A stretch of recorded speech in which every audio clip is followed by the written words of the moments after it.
jamma joole mon bandiraɓe moƴƴuɓe tedduɓe hande ko hoore bir nayi lewru jolal hitande ujune ɗiɗi e nogas e tati ina hawri e aset nogas dew mawlud hitande ujunere e temedde nayyi e capanɗe nayyi e joyi fergo ɓurɗo ɓurnaɗo windere inneteɗo Allah inne mo inde Allah innete inde mum rewne hen yo en ñallu e barke makko.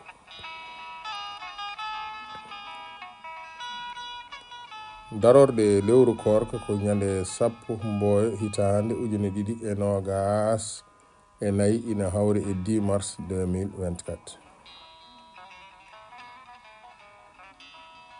habba Abou Ndiaye debbo mo ndulumaji funeɓe o wi pular wi ɓinguel moro firata so morotoɓe kewani ndaw ko seeɗa.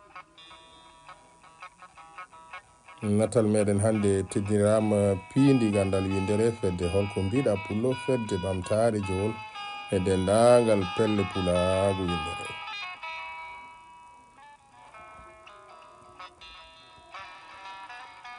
kuɗol tandine si sawto koninke leñol